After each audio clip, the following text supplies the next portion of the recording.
Students कैसे हैं आप सभी लोग? ठीक है, चलिए भाई। और पढ़ाई लिखाई जारी है? अगर ये काम जारी है तो ठीक रहेगा। और लास्ट डे हमने जो पढ़ाया था वो सब आपने रिवाइज करा था? तो बेटा हम लोग पढ़ रहे थे टेम्परेचर डिपेंडेंस ऑफ रेजिस्टेंस, यानी कि resistance of conductor depends upon temperature, जिसमें मैंने आपको टॉपिक तो समझा दिया था। आर बराबर क्या समझा था बेटा? R naught 1 plus alpha delta theta. Alpha का मतलब क्या होता है बेटा? Temperature coefficient. डेल्टा थीटा का मतलब क्या होता है? Change in temperature. R naught का मतलब initial temperature at 0 degree Celsius and R is the final resistance. अब यहां पर बेटा ये हमने पढ़ लिया था, अल्फा को बोलते हैं टेम्परेचर कोफिशिएंट। कंडक्टर के लिए टेम्परेचर कोफिशिएंट पॉजिटिव होता है, सेमीकंडक्टर के लिए नेगेटिव होता है। मेरे को एक क्वेश्चन पूछा गया कि क्यों अल्फा नेगेटिव होता है सेमीकंडक्टर के लिए, तो ये हम जब इलेक्ट्रॉनिक्स पढ़ेंगे, सेमीकंडक्टर के बारे में पढ़ेंगे, तब वहां एक्सप्लेन करेंगे बेटा कि टेम्परेचर बढ़ाने से रेजिस्टेंस क्यों डिक्रीज होता है उधर। यहाँ टेम्परेचर बढ़ाने से रेजिस्टेंस बढ़ेगा। कंडक्टर का टेम्परेचर अगर आप बढ़ाओगे तो रेजिस्टेंस बढ़ेगा, और अगर सेमीकंडक्टर का टेम्परेचर बढ़ाओगे तो रेजिस्टेंस डिक्रीज हो जाएगा। तो अल्फा माइनस में होने का रीजन आपको सेमीकंडक्टर में पता चलेगा बेटा। हम लोग अभी यहाँ पे एक्सप्लेन नहीं करेंगे सेमीकंडक्टर का अल्फा क्यों नेगेटिव होता है, ठीक है। और इंसुलेटर के लिए अल्फा 0 होता है, ठीक है भाई। अब हमें बेटा इस टॉपिक पे क्वेश्चन करने थे। इस टॉपिक के क्वेश्चन कैसे बनाएंगे, है ना? सब लोग ध्यान से देखिएगा, इस टॉपिक के क्वेश्चन हम लोग कैसे बनाते हैं। तो देखो बेटा, जैसे क्वेश्चन आपसे कहेगा, देखिए एकदम आराम से सुनिए, बहुत आसान क्वेश्चन आता है और बहुत सिंपल है। देखिए कैसे है। मान लीजिए आपसे बोलेगा कि 0 डिग्री सेल्सियस पे रेजिस्टेंस जो है वो है 20 ohm. At 0 degree Celsius the resistance is 20 ohm. तो बताइए 10 डिग्री सेल्सियस पे रेजिस्टेंस कितना होगा, और if alpha is equal to दिया है 2 × 10⁻⁻² पर केल्विन या पर डिग्री सेल्सियस समझ लीजिए ऐसे। तो अब हमें बेटा 0 डिग्री सेल्सियस पे रेजिस्टेंस का रेजिस्टेंस मालूम है 20 ओम, 10 डिग्री सेल्सियस पे रेजिस्टेंस पूछा गया है। तो हम यहाँ पर इसका सोल्यूशन ऐसे करेंगे बेटा, बहुत सिंपल तरीके से। R is equal to R naught 1 plus alpha delta theta. सुनिएगा, अब R is equal to R naught bracket में 1 plus alpha delta theta. R मुझे निकालना है, R नॉट जो कि दिया है 20 ओम, 0 डिग्री सेल्सियस पे लिखते हैं हम लोग, और अल्फा की वैल्यू दिया है 2 × 10⁻², और डेल्टा थीटा 0 और 10 के बीच का डिफरेंस 10 आ गया। तो देखो बेटा, ये हमने सॉल्व करा तो आया 20 ब्रैकेट में 1 प्लस 2 10 या 20 अपॉन 100, है ना? यानी ये 0.2 हो जाएगा, यानी 20 × 1.2 कर दें, जो कि 1 में 0.2 ऐड करेंगे 1.2, यानी बेटा 24 ohm will be the resistance. ये 24 ओम होगा, 24 ओम होगा। तो ये देखिए, हमने ये सिंपल सा क्वेश्चन लिया बेटा, और भी क्वेश्चन करते हैं। सिंपल क्वेश्चन इसलिए लिया ताकि आप कॉन्फिडेंट हो जाओ, है ना, आराम से कॉन्फिडेंट हो जाओ। कुछ क्वेश्चन बनाने के तरीके भी समझाएंगे कि कैसे जल्दी से हम बनाते हैं ना। अब सुनना बेटा, बहुत आराम से सुनना। अब जैसे मान लीजिए बेटा, बहुत गौर से सुनिएगा, मिटा दे इसको, ये सबके समझ में आ गया, बहुत सिंपल फॉर्मूला है। फिर सुनिए बेटा आराम से। मान लीजिए बेटा हमसे क्वेश्चन ये कह रहा है, आराम से सुनना, और भी सवाल बनाते हैं ताकि आपका कॉन्सेप्ट बिल्डअप हो। लेट अस सपोज हमसे कह रहा है कि at 10 degree Celsius the resistance is 20 ohm या 25 ohm. 10 degree Celsius the resistance is 25 ohm. और आपसे बोला at 25 degree Celsius At 25 degree Celsius the resistance is मान लीजिए 50 ओम। देन 30 डिग्री सेल्सियस पे रेजिस्टेंस कितना होगा। अब ये क्वेश्चन बेटा हम लोग कैसे बनाएंगे कि 10 डिग्री सेल्सियस पे रेजिस्टेंस 25 हो, 25 डिग्री सेल्सियस पे रेजिस्टेंस 50 हो, तो 30 डिग्री सेल्सियस पे रेजिस्टेंस कितना होगा। अब ये क्वेश्चन हमें कैसे बनाना चाहिए, तो बेटा आप एक बात समझो, इस क्वेश्चन को कैसे बनाना है। अब यहां पर स्टूडेंट जब पहली बार ऐसे सवाल देखता है तो उसके दिमाग में पहला ये क्वेश्चन आता है, यार हम लोग r बराबर r0 1 plus alpha delta theta लगाते हैं, ठीक है लगाइए, r equal to r0 1 plus alpha delta theta. अब वो ये बोलेगा, वो बोलेगा कि सर r0 क्या था, तो 0 डिग्री सेल्सियस पर रेजिस्टेंस है। अब यहाँ तो 0 डिग्री सेल्सियस का जिक्र ही नहीं है, ये तो 10 डिग्री सेल्सियस पे 25 डिग्री सेल्सियस 50 ये दिया, अल्फा का तो पता ही नहीं है। अब अल्फा का पता नहीं है, r0 का पता नहीं है, 0 डिग्री सेल्सियस पे r0 पता नहीं, अल्फा नहीं पता, तो बड़ा कंफ्यूजन हो जाता है। तो अब इस क्वेश्चन को बनाए कैसे। अच्छा कुछ लोग क्या करते हैं, r0 का इनिशियल, इसको इनिशियल मान लेते हैं, इसको फाइनल मान लेते हैं, इस 10 डिग्री से इनिशियल मान लो, ये फाइनल मान लो, यहाँ पर क्या करते हैं 50 रखते हैं, और r0 में ये भूल जाते हैं कि 0 डिग्री सेल्सियस पे रेजिस्टेंस है। अब वो क्या बोलते हैं, सर इनिशियल 25 रख दो, और ऐसे करके वो बनाते हैं और पता चलता है कि आंसर जो है वो सही आंसर से दूर हो गया, मतलब डिफर कर रहा है, अच्छा खासा डिफरेंस होता है। तो भैया गड़बड़ करोगे तो गड़बड़ ही आंसर आएगा, तो सही भी तो करना पड़ेगा हमें। तो अब इस क्वेश्चन को बनाए कैसे, क्या करें हम इसे, तो हम लोग मान लेंगे ऐसे क्वेश्चन को बनाएंगे कि let at 0 degree Celsius the resistance is r0, मान लीजिए थोड़ी देर के लिए r0 है। तो अब बेटा सोचिए 0 से 10 किया, पहले 0 था 10 हो गया, तो रेजिस्टेंस r0 से 25 हो गया। अब इसमें रखिए r बराबर r0 1 plus alpha delta theta,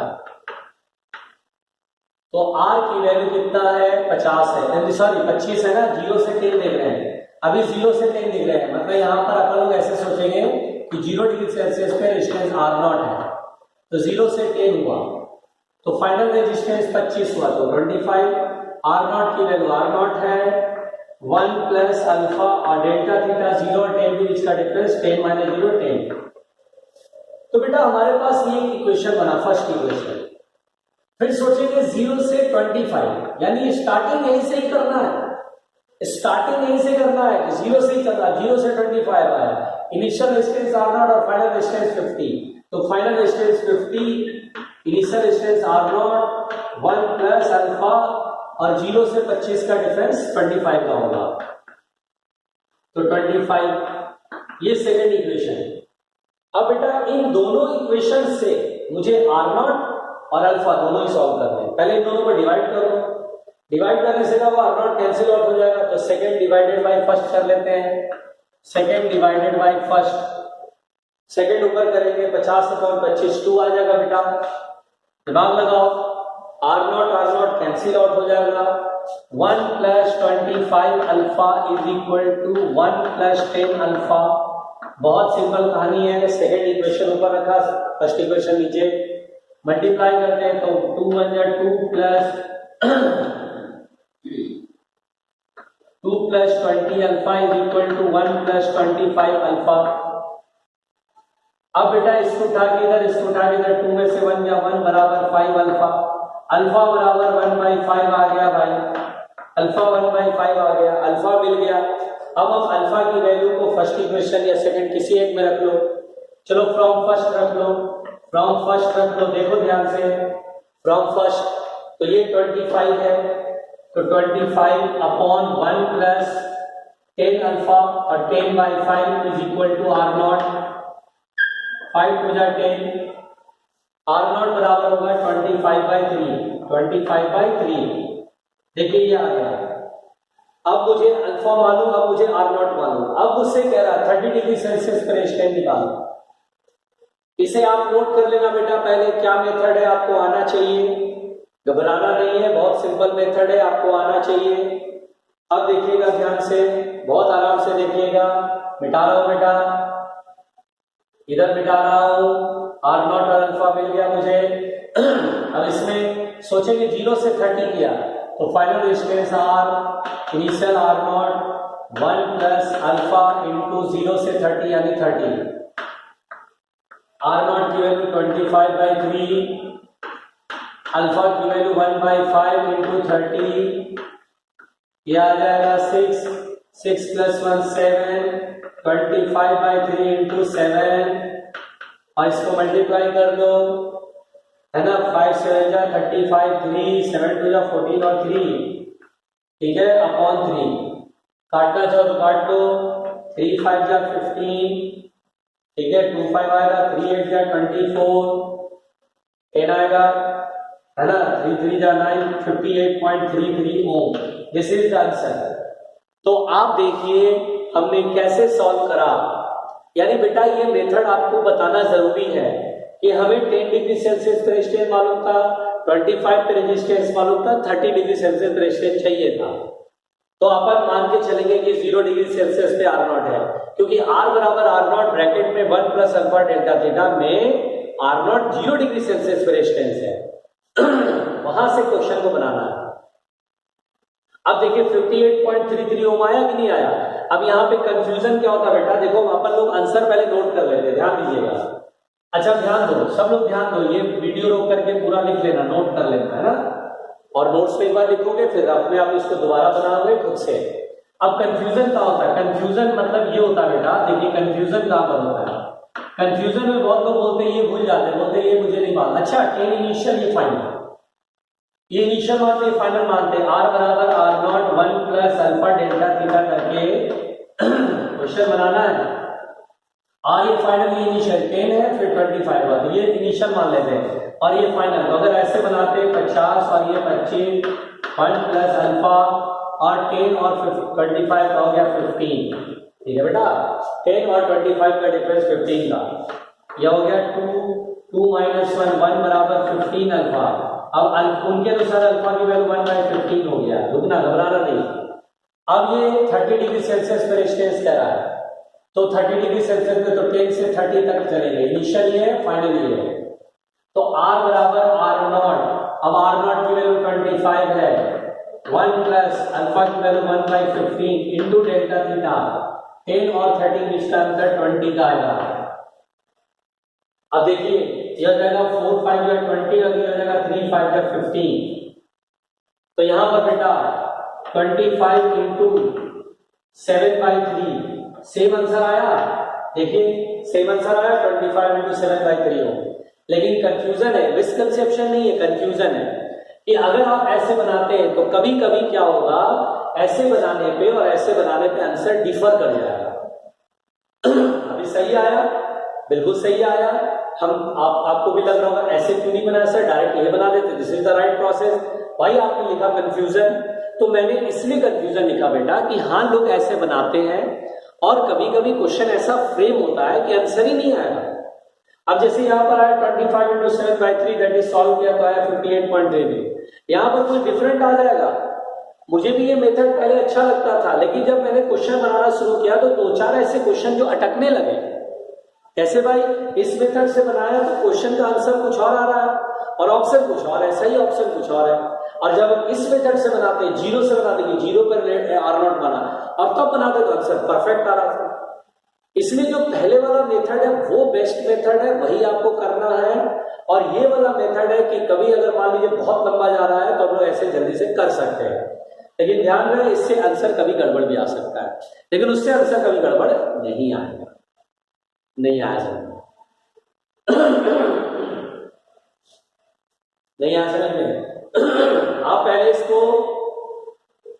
इससे अटेम्प्ट नहीं करेंगे, आप अटेम्प्ट ऑलवेज उससे करेंगे, ठीक है, गड़बड़ नहीं होगा, बिल्कुल गड़बड़ नहीं होगा, टेंशन मत लो, गड़बड़ नहीं होगा। जो मैं बोल रहा हूं ध्यान सुनो, गड़बड़ नहीं होगा, ठीक है।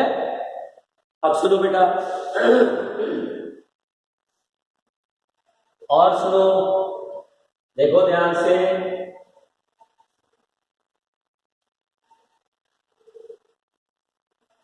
अब देखो मेरी बात ध्यान से सुनना। हमने आपको 2 क्वेश्चन अभी कराया, पहला क्वेश्चन आसान कराया, सेकंड क्वेश्चन थोड़ा ट्विस्ट किया। सेकंड क्वेश्चन में जो सही तरीका है जो पहले मैंने बताया वो आपको 2-3 बार प्रैक्टिस करना है। कंफ्यूजन क्या होता है कि हम दूसरे मेथड से बनाते हैं तो आंसर आ जाता है, मैच कर जाता है, कभी कभी आंसर मैच नहीं करता है ना। लेकिन फर्स्ट मेथड बिल्कुल परफेक्ट है, आपको कभी दिक्कत नहीं आएगी, एकदम मैं बोल रहा हूं कभी गड़बड़ नहीं होगा, ठीक है। जैसे मैं बता रहा हूं वैसा तुम करो, ठीक है। आपको फर्स्ट मेथड से ही क्वेश्चन बनाना है, समझ गए। चलिए आगे बढ़ते हैं। अब यहां पर बेटा क्वेश्चन ये है, ध्यान से सुनना, कि यहां पर I है और यहां पर B है। जब कंडक्टर का टेम्परेचर T1 है तो IV ग्राफ ऐसा है जो कि थीटा एंगल बना रहा है, और जब कंडक्टर का टेम्परेचर T2 है तो V एक्सिस के साथ थीटा एंगल बना रहा है। यानी जब कंडक्टर का टेम्परेचर मैंने T1 लिया तो ये लाइन चल रहा है जो कि थीटा एंगल बना रहा है, जब टेम्परेचर T2 लिया तो ये लाइन चल रहा है, थीटा एंगल बना रहा है। तो वही सेम कंडक्टर है, जब T1 टेम्परेचर में तो IV ग्राफ ये है और जब T2 टेम्परेचर तो IV ग्राफ ये है। तो बोलता है T2 minus T1 proportional to, पहला ऑप्शन है साइन 2 थीटा, दूसरा ऑप्शन है cos 2 थीटा, तीसरा ऑप्शन है cot 2 थीटा, लास्ट ऑप्शन है tan 2 थीटा। अब आपको बताना है T2 माइनस T1 किसके प्रोपोर्शनल होगा, ये हमारे पास क्वेश्चन है। अब हम इस सवाल को कैसे बनाएंगे ये सुनो। जब टेम्परेचर T1 है तो IV ग्राफ ये है बेटा। अब इस क्वेश्चन को हम कैसे सॉल्व करेंगे ये समझना। अगर आप थोड़ा सा बुद्धि लगाओ तो पहले तो ये जो एंगल है इसमें जो tan लगा देंगे, यानी स्लोप मिल जाएगा, और स्लोप मिल जाएगा तो क्या मिल जाएगा, resistance.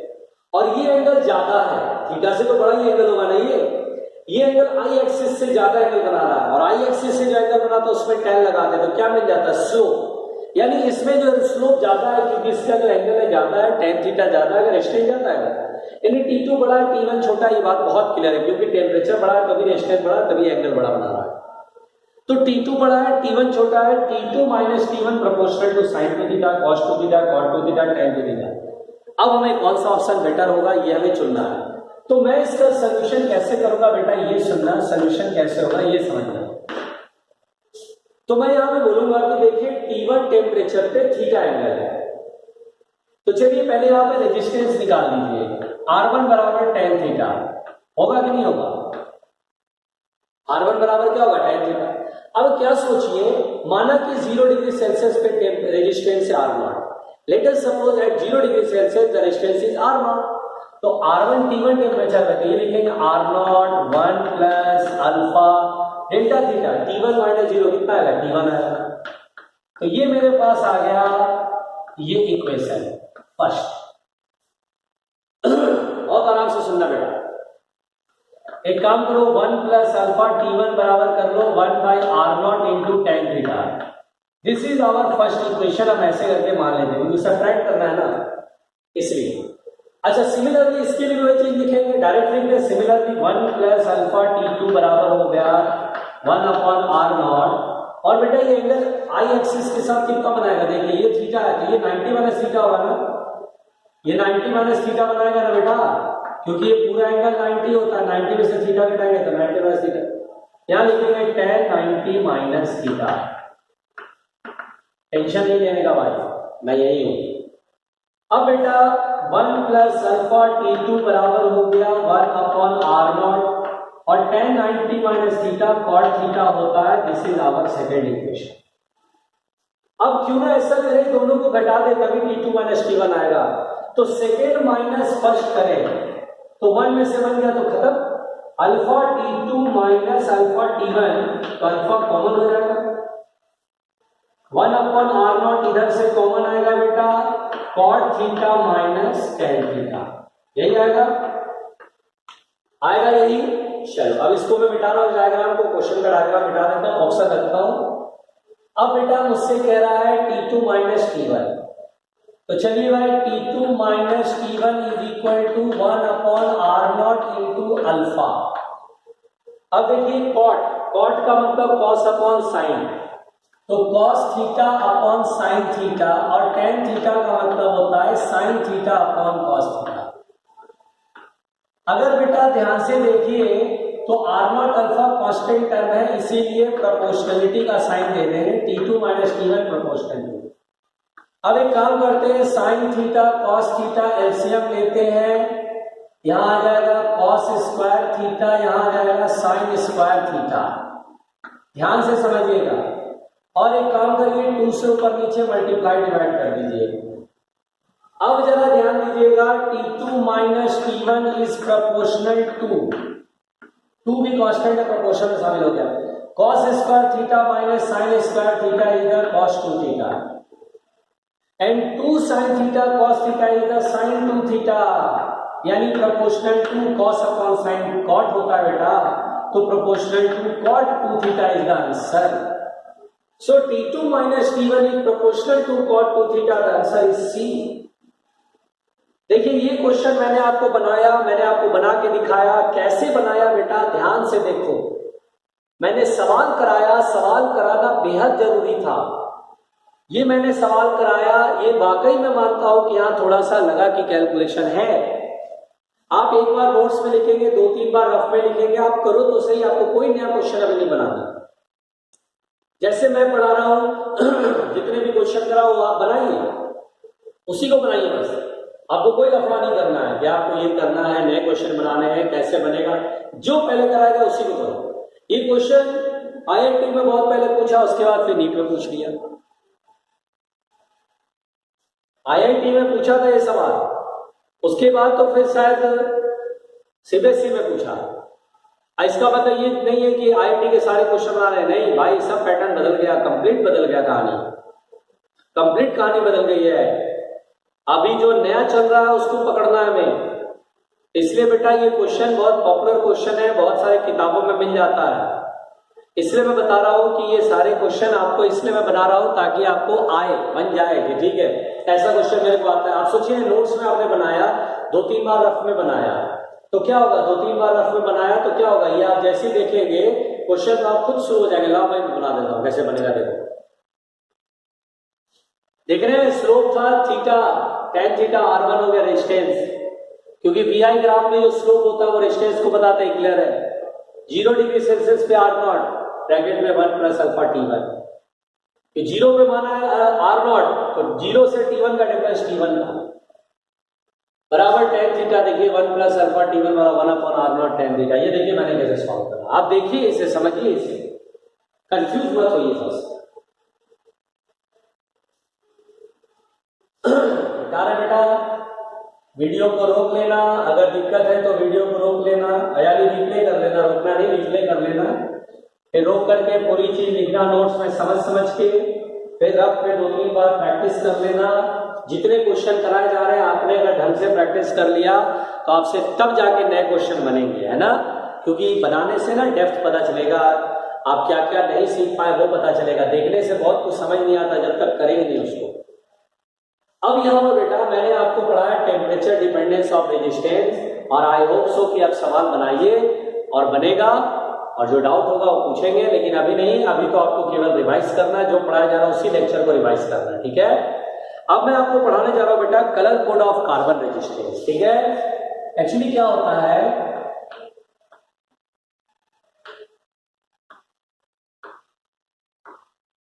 Colour code of carbon resistance, बहुत आराम से सुनना बेटा, colour code of carbon resistance, जो कि आपको बहुत आराम से सुनना होगा, colour code of carbon resistance, ठीक है बेटा। तो चलिए colour code of carbon resistance के बारे में हम लोग जानकारी इकट्ठा करें, जानकारी लें। देखिए सबसे पहली बात तो बेटा, जो रजिस्टर हम इस्तेमाल करते हैं डिवाइसेस में, जैसे स्टेबलाइजर देखते हैं, इन्वर्टर देखते हैं, रजिस्टर का बहुत वास्ट यूज है, और जानते हो सारे रजिस्टर कार्बन से बने हैं, क्योंकि कार्बन जो है वो बहुत ज्यादा कॉमनली मिल जाता है, जिससे कि कॉस्टिंग कम आती है। तो कार्बन से बना हुआ रेजिस्टेंस बहुत जगह इस्तेमाल हो रहा है। इन्वर्टर का जब आप ढक्कन उठाइएगा देखिएगा अंदर पूरा सर्किट मिलेगा, उसमें कई जगह रेजिस्टेंस का यूज है। और बेटा छोटे छोटे होते हैं, बिल्कुल छोटे छोटे होते हैं, सिलिंड्रिकल टाइप के, ऐसे करके बना हुआ दिखाई देगा आपको, ऐसे करके बना हुआ दिखाई देगा, इस पे कोडिंग हुआ ऐसे, कलर बैंड होंगे, ठीक है, ऐसे करके कलर बैंड होंगे, ऐसे करके लगा रहता है, वो सर्किट बोर्ड होता है, उस पर ऐसे ऐसे करके कई सारे मिलेंगे आपको। तो यहाँ पर बेटा colour code of carbon resistance में बहुत सारे रजिस्टर मतलब कार्बन से बनाए जाते हैं, और बेटा वो बहुत छोटे होते हैं, उस पर आप नंबर नहीं प्रिंट कर सकते हैं। अब वो रजिस्टर देख के बता देंगे कि कितना ओम का रेजिस्टेंस है, उसके लिए कलर बैंड इस्तेमाल करते हैं, क्योंकि बहुत छोटे छोटे होते हैं। बड़े बड़े होते हैं तो डायरेक्ट लिख देते हैं यार इतना है, कोडिंग की जरूरत ही नहीं पड़ती। कोडिंग की जरूरत इसलिए पड़ी क्योंकि बहुत छोटे होते हैं, तो उसमें कलर कोड कर देते हैं ताकि कलर देख के पहचान ले कितने ओम का रजिस्टर है। तो यहां पर बेटा ध्यान से सुनिएगा, ये जो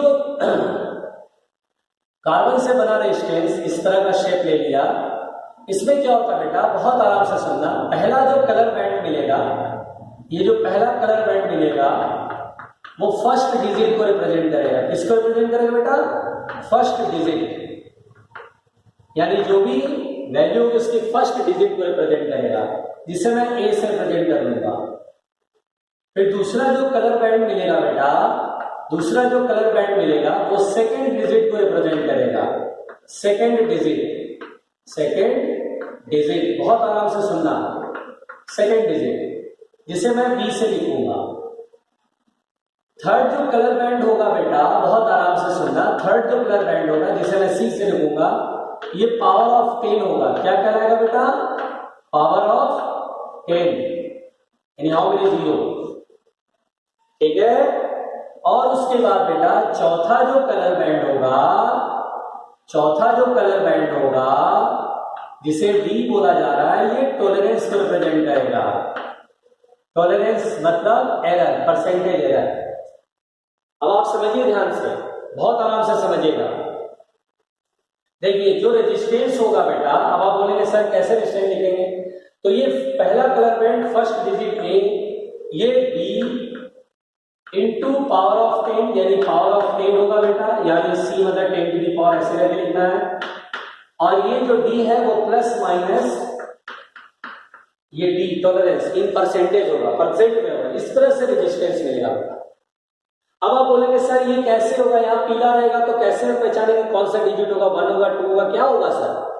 तो इसके लिए कोड है बेटा, जिसको याद रखना है। देखिए कोड क्या है, कोड ये बेटा BB Roy of, BB Roy of Great Britain, Great Britain, BB Roy of Great Britain having very good wife, very good wife, wearing golden silver necklace.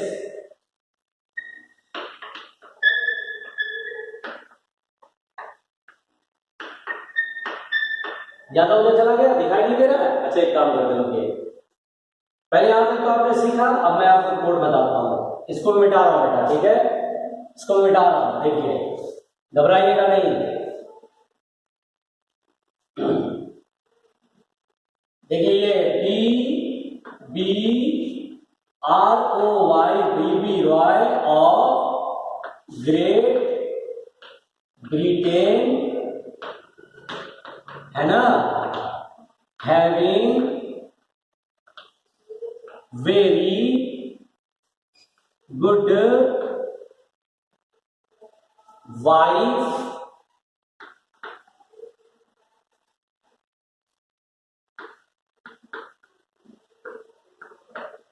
wearing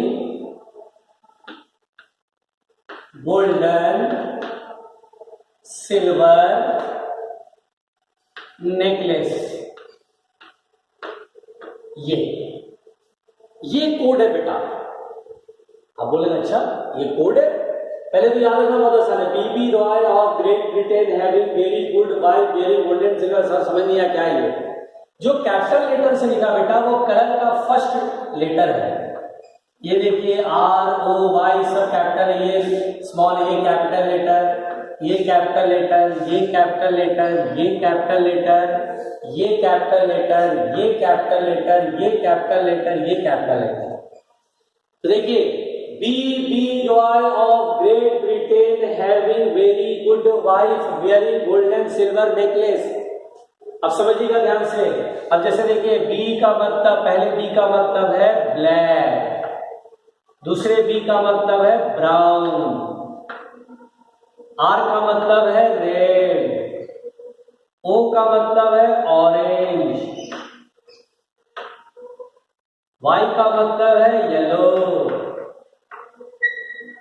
जी का मतलब है ग्रीन, इस बी का मतलब है ब्लू, इसका मतलब है वायलेट,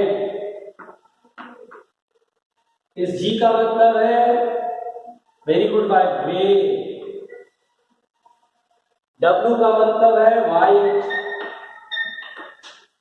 ये। और आप बोलेंगे सर ये जी एस एन क्या है भाई? एक काम करें बेटा, इसको पूरे को मिटा देते हैं, लिखने का जगह ही नहीं मिल रहा मेरे को ना।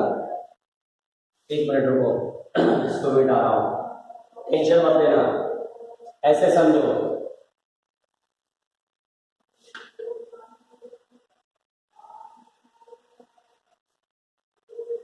ऐसे बॉक्स बना देता हूं, ठीक है?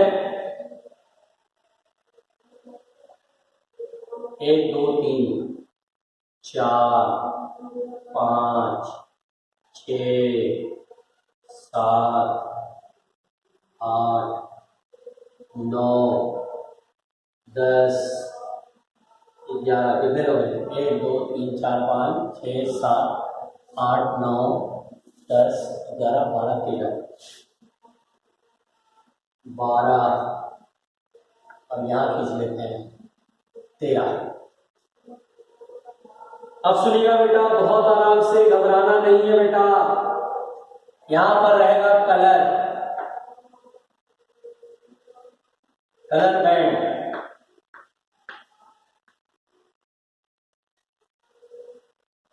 यहां ए और बी, यहां रहेगा सी और यहां रहेगा डी। अब कलर बैंड देखिए बेटा, जैसे मान लीजिए B black, brown, red, orange, yellow, green, blue, violet, grey, white, double white, G gold, silver, no colour. अब देखिए, अगर ये रहेगा तो 0 10 to the power 0, ब्राउन रहेगा 1 2 3 4 5 6 7 8 9, ए रहेगा ब्राउन तो 1, रेड रहेगा 2, या बी भी रहेगा तो वही लेना 2। ये 10 to the power 1, 10 to the power 2, 10 to the power 3, 10 to the power 4, 10 to the power 5, 10 to the power 6, 10 to the power 7, 10 to the power 8, 10 to the power 9। और बेटा ए बी सी इन्हीं पट्टियों में रहेगा, बाकी गोल्ड सिल्वर नो कलर बेटा, gold silver no colour बेटा D वाली पट्टी होती है। डी वाली पट्टी अगर गोल्ड रहेगा 5%, सिल्वर रहेगा 10%, नो कलर रहेगा 20%। जैसे देखो एक एग्जांपल कराते हैं, आप समझ जाओगे। एज फॉर एग्जांपल, मैंने आपसे कहा ये कार्बन रजिस्टर है जिसपे कलर कोड है।